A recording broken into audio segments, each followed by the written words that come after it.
কিছুই ছিল না, সে তার সঙ্গে থাকছে সবসময়। সেই গণতান্ত্রিক আন্দোলনে শুধু ছিল না, নির্যাতন ভোগ করেছে, জেল খেটেছে, মামলা।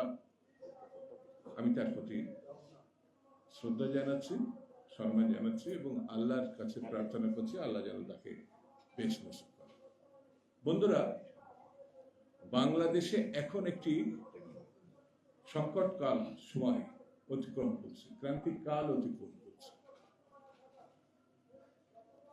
৫৩ বছরের মধ্যে এত বিতর্কিত সময় এর আগে বাংলাদেশ অতিক্রম করে নাই। দেশ এবং সারা বিশ্বের সামনে গণতন্ত্র প্রত্যাশায় যে গণঅভ্যুত্থান হয়েছে, ছাত্র জনতা যে রক্ত দিয়েছে, জীবন দিয়েছে, হাজার হাজার ছাত্র জনতা এখনো পর্যন্ত হাসপাতালের বেডে, যারা প্রতিনিয়ত কষ্ট ভোগ করছে, অনিশ্চিত জীবনের মধ্যে পড়েছে, তাদের লক্ষ্যটাই ছিল ফ্যাসিবাদ থেকে, স্বৈরতন্ত্র থেকে গণতন্ত্রে ফিরে আসা। এই গণতন্ত্রে ফিরে আসার ব্যাপারটা এত সহজ ছিল না।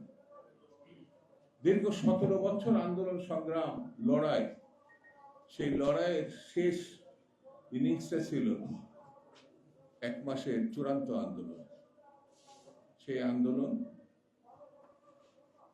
হাসিনাকে পালাতে বাধ্য করেছে, তার মন্ত্রী পরিষদকে পালাতে বাধ্য করেছে, তার এমপি যারা ডাকাত, খুনি, লুটেরা।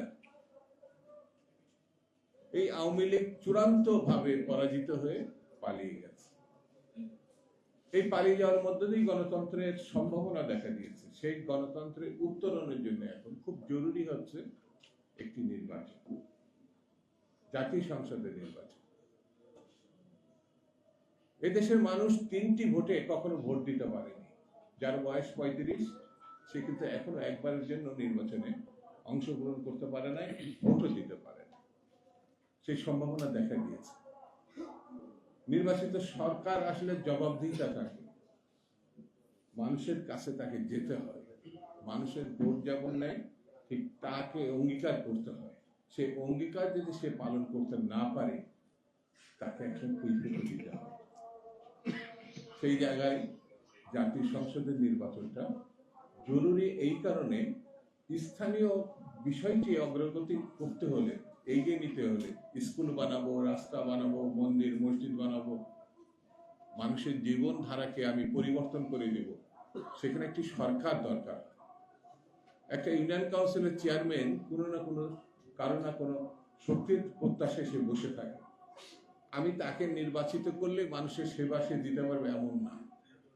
যদি তার গার্জেন না থাকে, গার্জেন মানে সরকার, সরকার মানেই একটি নির্বাচিত সরকার।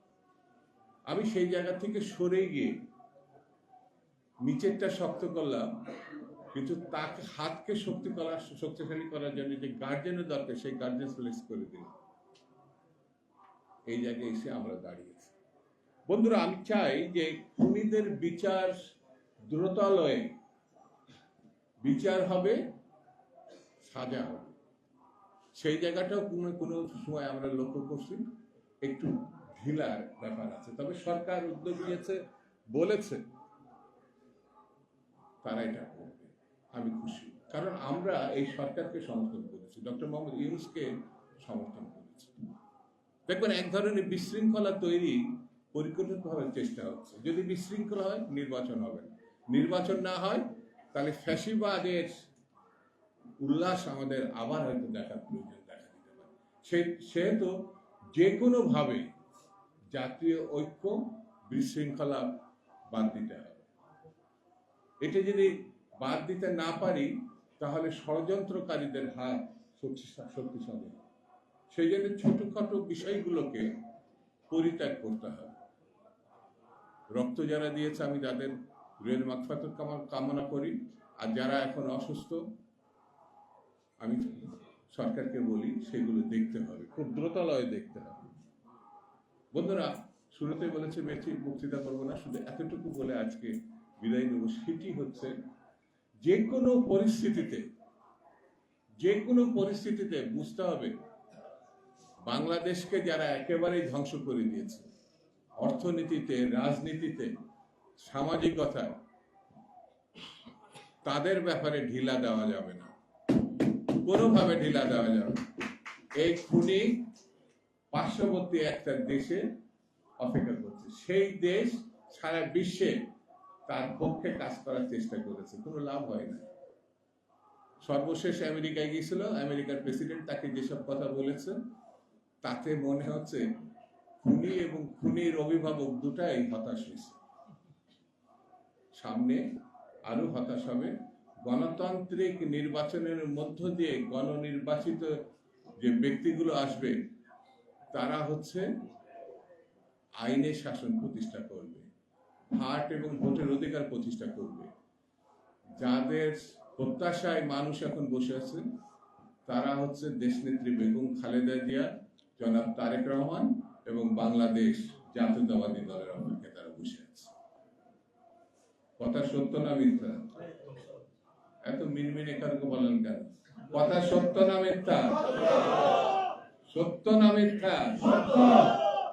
তাহলে আগামী সরকার জিয়ার সরকার, আগামী সরকার বেগম জিয়ার সরকার, আগামী সরকার জনাব তারেক রহমানের সরকার, আগামী সরকার জনগণের সরকার। এই কথা বলে সবাইকে ধন্যবাদ জানাই। আমি আমার বক্তব্য শেষ করছি। খুদা হাফেজ। বাংলাদেশ জিন্দাবাদ।